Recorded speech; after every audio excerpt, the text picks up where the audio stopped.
Sige po, in place na.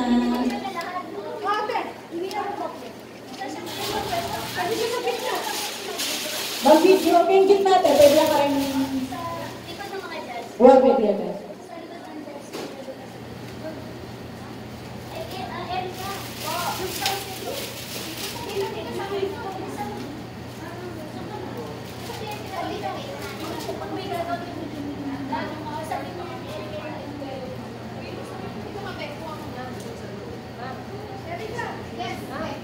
Yung wire po, baka maano.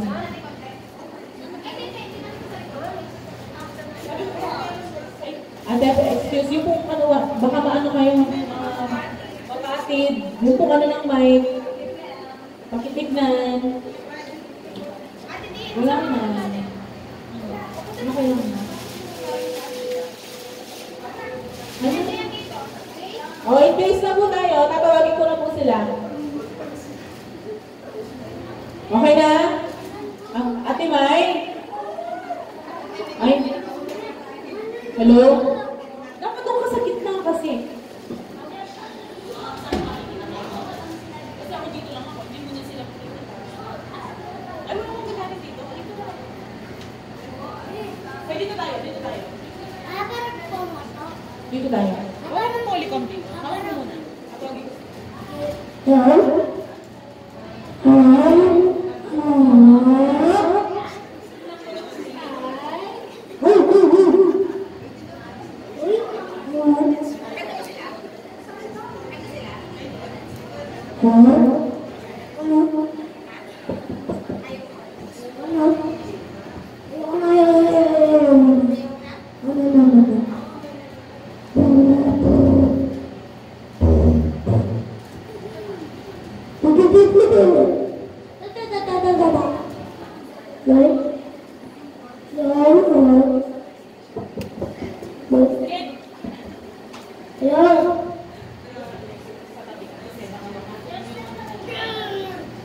Guys, papunta lang po sila.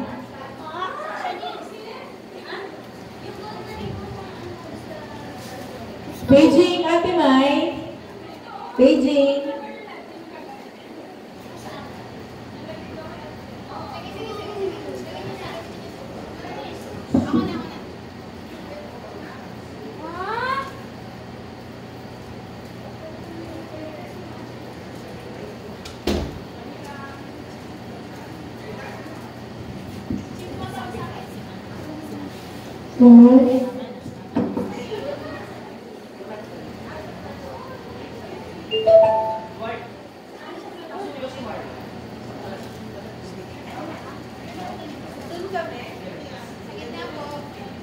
Ate May, dito tayo. Di ba si Miss Ray yan? Hindi siya Tapos na ako sa gabi. Si Mike naman. Are we good po? Kaya ako na sila, sila Troy.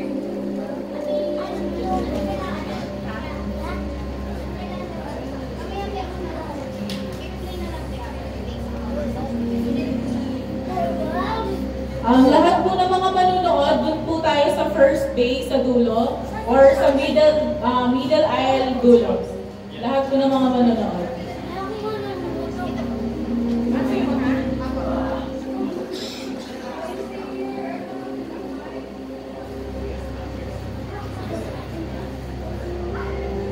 Si Mike, Mike, standby ka lang sa may pinto. Sa doon, tatawagin ko kayo. Kasama sina Sir Troy. Lahat po ng mga manunood, so may first and second aisle po tayo dulo.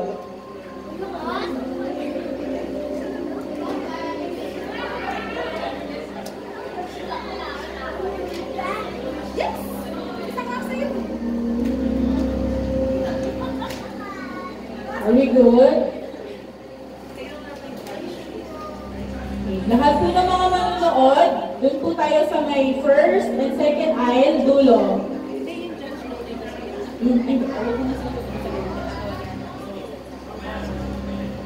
Lahat po ng mga manunood sa may first aisle or sa middle 10 dulo. Or pwede din naman dito sa dulo. Kasi hindi nila makikita niyan. natin. Mag-aaral ka natin. No, it's not scary. Dulak. O, pinaka-dul. Hindi, okay. Sila? Hanggang dito? Okay. Dito, ganun.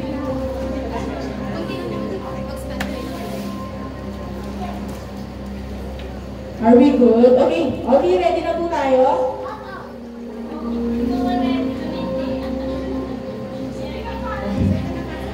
Good morning, AM shifters. Before we start our most awaited activities, may I call on our dearest manager, Ms. Myra Angeles, for the invocation.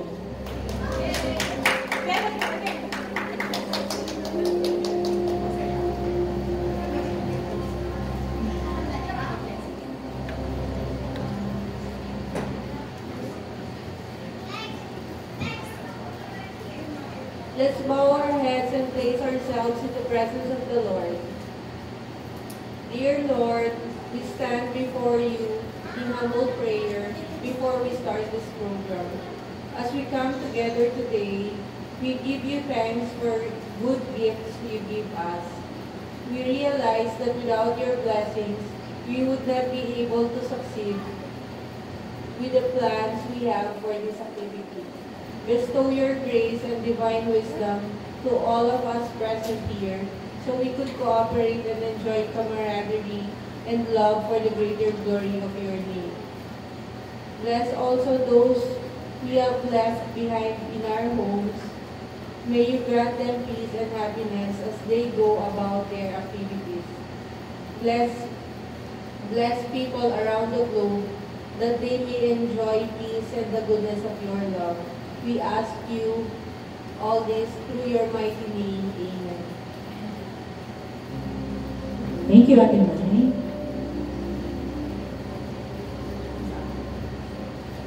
Once again, good morning, everyone.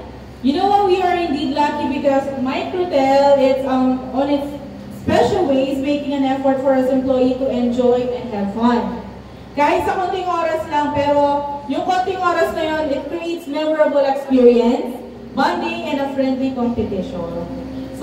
Yung competition na yun, nakakapag-excite sa atin. Kaya tingnan siya, mga itsura natin ngayon. Diba? Ang maganda, ang kagwapo natin. And on that note, welcome to the Mystical Halloween 2019.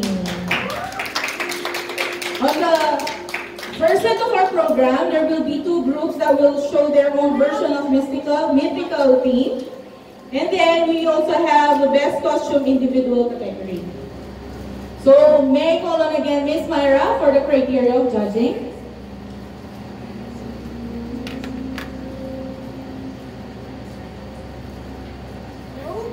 For the group category, 50% quality of presentation with entertainment value, and another 50% for the majestic and musical group costume. Total 100 points. And then for the individual category, creativity, 80%, and stage presence and confidence, 20%, total of 100%.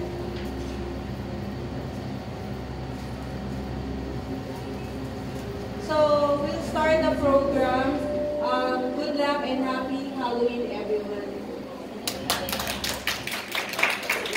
Thank you. So, before we start the first group, it is my pleasure to welcome our set of judges. First up, nasan siya? Our HR specialist, Mr. JP Villanueva.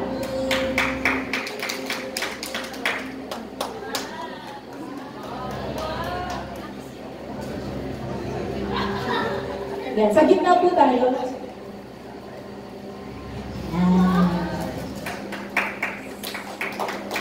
Next, our finance supervisor.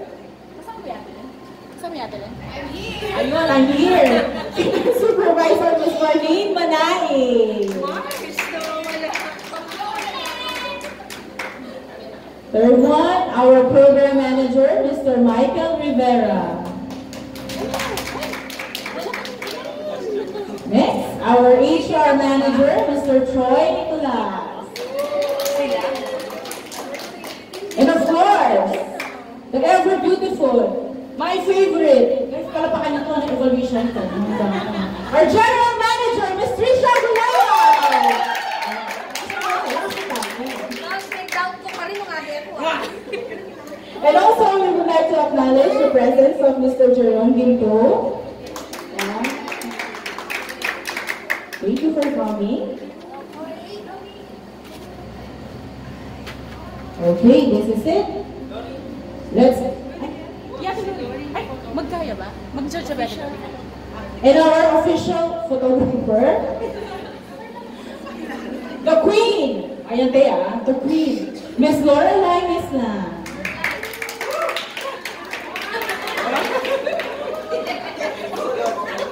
Ay, magdala yung pumpkin.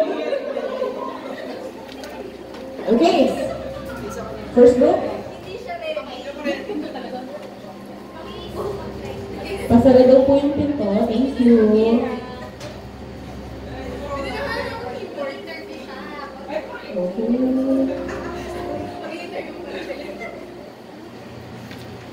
Let's get it on with our first group.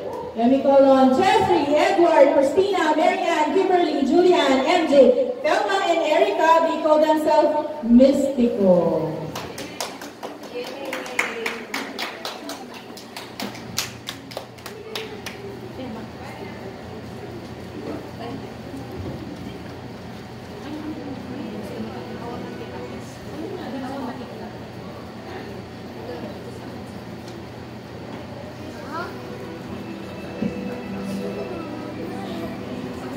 Ang pagpapakilala sa mga Diyos at Diyos.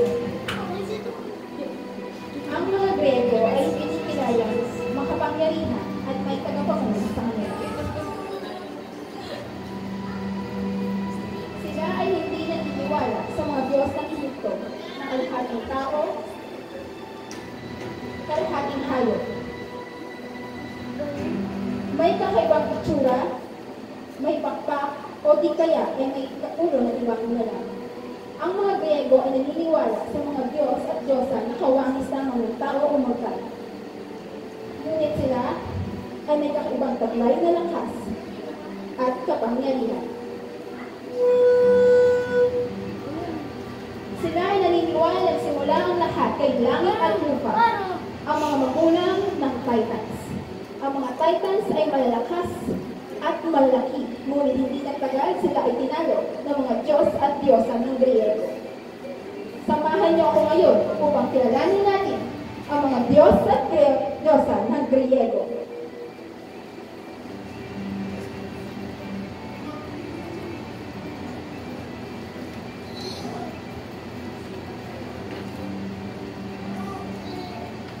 Hera, Athena,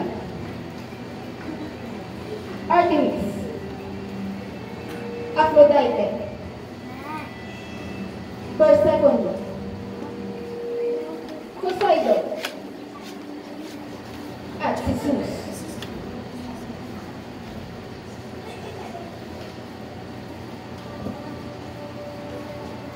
Ako si Hera. Ako ang Diyos ng mga, ako ang reyna ng Diyos, ako ang reyna ng mga Diyos at Diyosa. I am the goddess of marriage and birth. Kapatid ko at asawa. Yes, you heard it right. Ako, legal wife, Jesus. Kaya, ang aking puso ay kay Zeus, at si Zeus ay akin lamang. Kaya galit na galit ako dyan sa mga kumakalantari kay Zeus. Galit ako sa kanyang mga kapit at sa kanyang mga anak sa labas. Nakakasal. Dahil gusto ko buo ang aking pamilya. Ako si Hera. Zeus, asan ka na ba?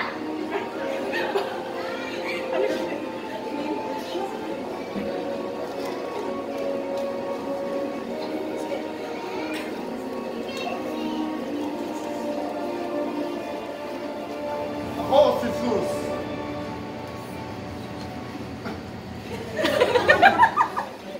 Ako ang haring mga Diyos ng Tagalog at hari ng mga tao. Ako ang pinakamalakas. Sira, anong magagawa ko? Anong magagawa ko kung ako ako at kaya nakita ng mga babae? Kaya ba naman akong pampalabayan ko? Magagandaan ko na naman sa aking mga anak. Katulad ang anak ko si Arthur.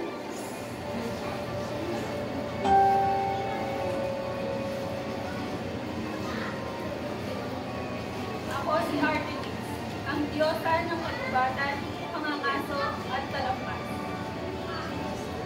Ako ay dalupasa sa paggamit ng pano. Ang pagalingan ng mga paglaman ay aking eksperto. Ngunit ako ay may kakayahan ang bigay ng malutang sakit. Pinamumuhian ang hihera dahil ako ay produkto ng pagtataksil ni Diyos. Ako si Artemis. Sus, yung ba pinagmamalaki mong anak mo sa labas? Bakit di mo mas nagagandahan ang ating anak na si Eritrea?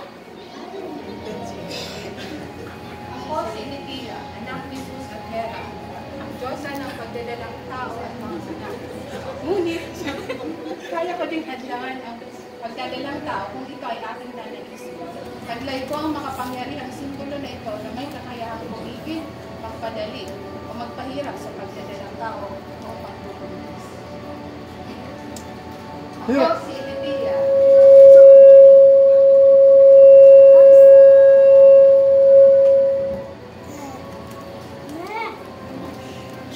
Sira, alam ko yung anak mo yan, kaya... Kaya kayo yan. Ano sa gabi? Ito yung kopya mo. Ito ba? Tagalog eh, hindi ako... Alam ko. So yung hadlangan ng panganganak. At minsan inuutosan mo sa hadlangan panganganak ng mga anak ko. Pero hindi nga, Ngunit napigilan ng ngunit napigilan niya ang panganganak, pagsilang ng... pinakamagandang Hindi ako nag- Aphrodite. Sa... Ngunit Anak ko si napigilan niya... Aphrodite. Hindi na magsalita. Ang anak ko si Aphrodite.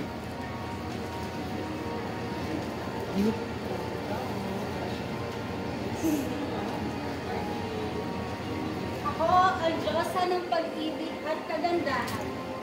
Marami ang nagkakagusto sa akin sa taglay kong ganda. Maging ang Diyos ng dagat na si Poseidon ay kinabihan sa akin. Ngunit, kagaya ng aking amang si Zeus, napaka-babae. Ako si Kimbabo ka din ha.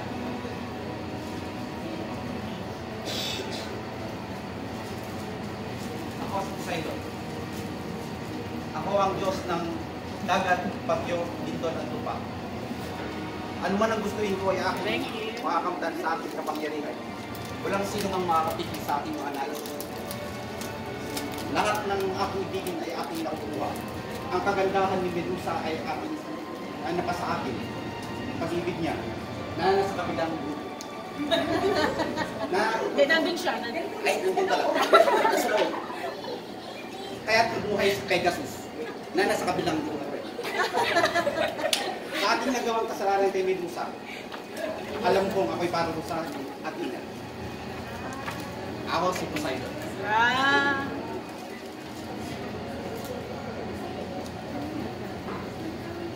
Ako si Athena, sa akong mandirigma. Wala akong kinatatakutan kahit ang gera sa Troja. Ako ang paboritong anak ni Jesus. Ako'y nagaling sa kanyang ulo. Ang simbolo ko ay helmet at saga. Nakikita niyo ba ang mukha ni Medusa? Siya ay aking pinarusahan. Dahil sa ginawa ni Poseidon, ako si Athena.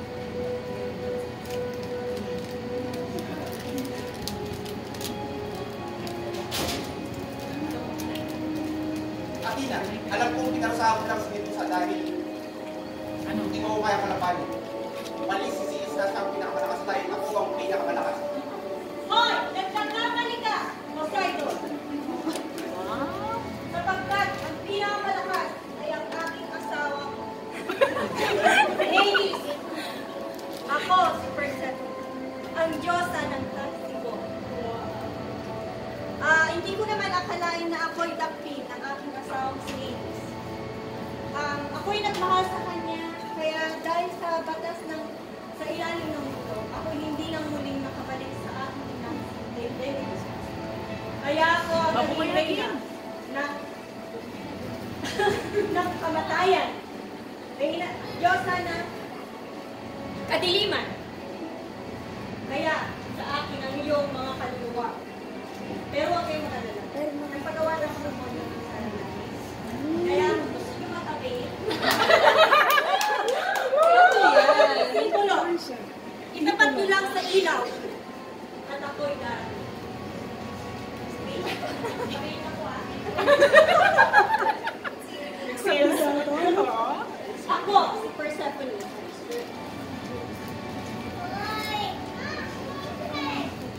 Simon!